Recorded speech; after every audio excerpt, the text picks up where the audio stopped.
came around to say hello. One, I'm so fly. You took a nosedive. Careful when you play on my level. For you it's so. Hey, hello. Motorola Razr 50 Ultra. Flip the script. Hello, Moto. Navika, you just took my name. Yes, Anand Ranganathan. To speak, Navika, I think you called my name. Ashwini, I'm coming to you. I haven't even asked you the question before Harish intervened again. Your erstwhile alliance partner's supporter, and Anand wants to respond to him. So please give me some time, Anand. Thank you so much. Good evening, Navika. I am surprised at my good friend Harish. We just met him during the elections. He's such a nice person. Why is he spreading fake news? Number one, nowhere in the Gita is caste or jati mentioned. That's a fact.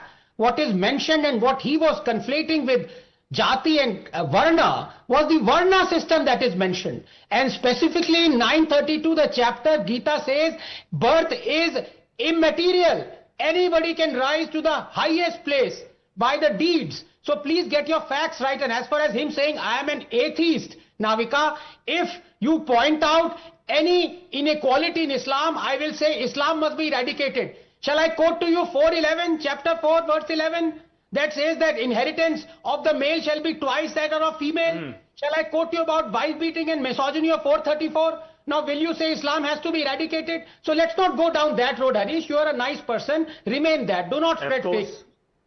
I did not interrupt you, Harish, please. Thank you. Navika, please give me a couple of minutes because this issue is so much more important than just mere bickering and pointing out false facts. Udhayanidhi Stalin knows nothing will happen. He knows that the Indian state is cowardly and weak. He knows the truth. That we aren't even thinking of dismantling the constitutional apartheid against Hindus through the many acts, articles, judgments, Navika. The truth is, India is emblematic of the hypocrisy, virtue signaling, cowardly stance and double standards of each of our four pillars of democracy, including and especially the judiciary. Let me address them one by one. Number one, hypocrisy. Navika, if you ask me the textbook definition of a banana republic, I would say that it is a republic where the Supreme Court stays silent on blatant violation of its own order.